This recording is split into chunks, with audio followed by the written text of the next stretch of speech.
Yo, what is going on, boys? It's your man back for another figure review, and today we have technically the second, but more the start of the hunt for the best Ninja Turtles action figures line video.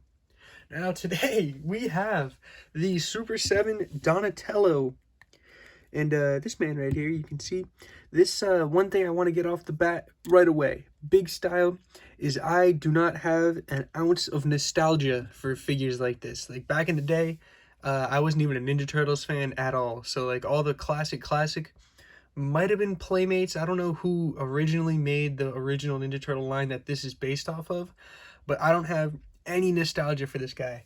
So this video may be harsh on him. I hate to say it, but it may be. So we'll get this man out the way quick, just to get the box out of the way, which I actually do kind of like the boxes for the Super 7 figures. They're not bad. They're just, I'm not the craziest fan. Like, yeah, the front of the thing is nice. It's got the nice slip cover and such. Got the iconic Turtles logo on the back. And of course you bust this sucker off. And here we go, this box. Not too bad. I like the classic Windows style packaging with the slip cover. It makes it not too bad. Plastic's a little poo, but I ain't gonna complain. So, moving it over. Oh yeah, and I think I just mentioned I got it at the store, and it came with the brown shipper. If that even counts for a Super 7, I don't know. This is my first Super 7 figure. Again, right off the bat, the price for this was just atrocious. I got it in Newberry Comics for $54. Yo, the wallet. It hurts. But I mean, you get a decent amount of stuff for it. That price, I'm pretty sure, I've looked around a little bit. The aftermarket, it sits around 40, so I'm guessing that's more retail. Either that or Newberry Comics decided to just hit a lick on me or something. They said, you know what, $55, we got you. You good. All right, moving on. We'll take a look at the figure here. You can see he does have some very nice detail. The sculpt isn't bad at all. A lot of the detail is more sculpt. Like, there's not a crazy amount of paint on this guy, but where there is, it's not too bad. Like, the paint on the D in the middle is nice and clean. None of the wrist pads are rubbing or anything. I don't know if they're sculpted in purple. I was going to say blue. I don't know if they're sculpted in purple, but if they're not, they look pretty decent. And the texture, I like the texture on the guy a lot. He's got a lot of nice leather textures, and the shell has some nice texture. And I like the pattern they went with on here. The, I don't even know what you'd call that. The weird kind of trippy pattern. Yo, we tripping. But the sculpt paint, very decent on this guy. And the, I'm pretty sure, again, the problem is I don't know exactly what the line is called, but the look is supposed to be straight out of that line. I'm not sure if there was any copying of sculpt. Like, I think besides the head, there probably wasn't any copy paste sculpting. It was all redone just based on it, which I think that's cool. But like I said, I don't really have the nostalgia for it. So when I look at the figure, I'm going for more, like, I watched the cartoon, so I'm looking for more accuracy through that. And this doesn't look anything like it. It looks more like a promotional ad. Like, you'd see this on a Nickelodeon commercial or something like that. So now, moving on, starting with the articulation. This guy, the feel of the figure is not very good. I don't know what kind of plastic they use, but it feels very cheap, and I don't know, it almost hollow. Like, excuse me, it looks like either the pieces were cheap made or just, I don't know, the design wasn't that good, because the whole overall feel of the figure isn't very good. But moving on to the articulation. At the head, there is just a ball joint at the neck, so you can see he looks up pretty alright. He cannot look down at all, and it is the same for both heads. I don't think there's much articulation change at all. The ball joint allows for a lot of movement at the neck, at the shoulder. Regular hinge can go up all the way. Got a nice, tight bicep swivel at the bicep, obviously. At the elbow, there is a light swivel. I don't know if it's intended or it's just one of those, the joint is half in the socket kind of things. At the elbow, there's only a single jointed elbow, so you can't really get the best articulation out of it, but for Ninja Turtles, that's kind of normal. At the wrist, usual wrist and hinge, but the hinge is actually up and down on the hands instead of forward and back, which for Donatello, it's kind of alright. He's one of those bow staffers, so it works pretty nicely. At the waist here, there is, deep in there at the side, like a ball peg on the waist, and then they plug it into the shell, so you get some movement there. A lot of the articulation on this guy is either tight or incredibly loose, which I don't care about tight. I'm a NECA fan, but for loose, I just can't deal with that. So now, at the waist here, at the legs are on some pretty horrific ball joints. Like, you can really, they look terrible here. I hate, like, how far out they stick. Like, they could have inset them a little bit more and it wouldn't look that bad. Because, like, the articulation, it's really good, but it's like, oh, sorry, he's not even in the camera. It's really good, but who needs this? Donatello ain't going to be hitting the splits anytime soon. Like, it looks crazy and it works really, really well, but I just don't do with the ugliness of them. Like, they look... Alright, now moving on. There is obviously a nice little thigh swivel over here. I keep blocking the light horrifically. Nice little thigh swivel right here. Single jointed knee only. Mine had a little issue here, some glue or something on the knee. Not too bad though. I can't knock points for poor QC. There is a rotation at the knee. If you're feeling boot cutty, you can get that one.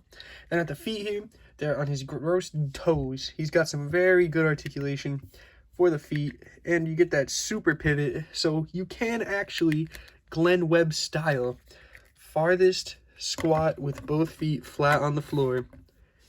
You can get that. So articulation on the legs, insane. Upper body, pretty usual.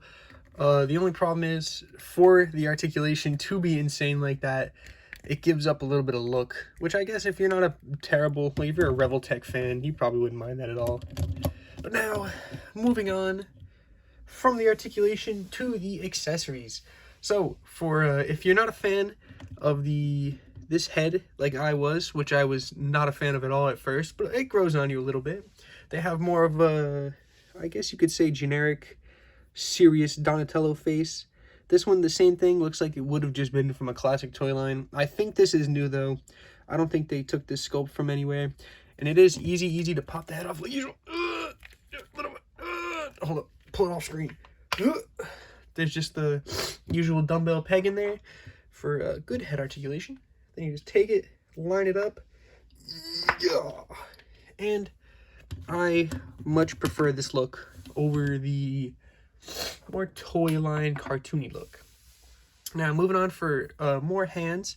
You can see on him he's got the gripping hands with the up down hinge. He comes with a pair of gripping hands. There's a pair for each of these. I just didn't take both of them out of the box. He comes with a pair of gripping hands that has the regular up and down hinge instead of the left and right, or whatever one would be which. He comes with a pair of fists, which I actually really like. I feel like the Ninja Turtles, most brands don't give them fists. I feel like they are more shown using weapons rather than just hitting a man, punching him in the face. But I feel like fists are more of a posing kind of thing than just having people fight. Like, if you want to have a dude standing there serious, you have him with the closed fist, clenching, looking all serious. But most companies don't give the Ninja Turtles fists, so I like that. Then, last one is just this generic kind of pose stylized hand for kicking a foot butt. You can see, same old hinge, which I prefer this hinge. I guess just adding an extra pair of hands that has the up and down, you can't knock them for it, but it's not a plus. So now, we'll move on. I'll speed it up a little bit. For weapons, he comes with two bow staffs. The only difference between them is one is curved, the other is not. Could be for like swinging poses. If you're going to have him swinging it, you have the curved one. If he's just standing there, give him the straight one. Sculpt, not bad on those. Paint, also just kind of not bad. That's kind of the way it is with all this stuff. Like, we'll bring in a couple more of his little weapons here. This little, let me actually move him out of the background. This little stabby thing right here. Got some nice bright silver paint. Handle, not the best, but not too bad. I like these weapons because, again, a lot of the companies don't put these kind of weird, just ninja weapons with them, which I feel like it's a lot more unique when you have them posed with something like that rather than just the regular old bow staff. And now for the last two weapons, he's got this Dying Light hook looking thing, and then a nice ninja star, which I'm a fan of the ninja stars. And now every single weapon you get painted and done, they give you on a rack, unpainted and undone, which is a reference to the original line again, because I'm pretty sure they only came with these weapons that you'd have to pop off the thing and then put in the hands yourself. So now, bring this man back. Actually, no. A couple more accessories, just forgot to mention. He comes with a open turtle comm and a closed turtle comm, which I don't know if these were straight reused accessories, but if we just compare it to the NECA one, this one is doo-doo sauce. Like, it's super thin. Ooh, goodbye, the NECA one. It's super thin. The detail is a lot more set in than the NECA one that's got it all out. And the NECA one just looks more accurate with the square, but that's why I'm not completely saying, because it could just be straight reused accessory. But if it's new, that's sad. Then, of course, like every Ninja Turtle in the world, gotta have your nice slice of greasy pizza. This one, just usual generic pizza slice. Nothing wrong about it, nothing cool about it. Just very generic. Now, after accessories, the accessories are kind of what makes this guy, because for me, I'm not a fan of the figure itself at all, sadly. But, you know, what are you gonna do? The accessories do help bring it out, though, because all these accessories are interchangeable with other Ninja Turtles, so even if you buy a figure and you hate the figure, at least the accessories are fun. So this guy, I personally don't like the figure, but it's not bad. It's a pretty decent figure altogether. For the price, no, but in general, pretty alright. So now for some comparisons, we'll bring in the other Ninja Turtles that I have out so far. Raphael and Leonardo. You can see this guy is just a little bit taller than the usual Ninja Turtles. The usual Ninja Turtles, I think, stand around 4 inches, so this guy is just a little bit taller than them. And for colors, too, he's a lot more of the darker, I would say more screen accurate, but less promotionally accurate. But still, not too bad, just to give him a little size with there. And then, because this is a search for the best Ninja Turtle figure, we got to compare him to probably the definitive villains of the line, which is, I'd say, NECA, because they hit all the classic characters. You can see, not bad, but if you were to put this guy in a display, he would really stick out from the NECA stuff, if that's mainly what you collect, which I do. So now moving these guys out of the way, and now just bringing in some larger characters, just to get a show of the scale. We got Chrome Dome and Anthrax. Again, just shows the scale, not too bad, a little bit hefty, a little girthy.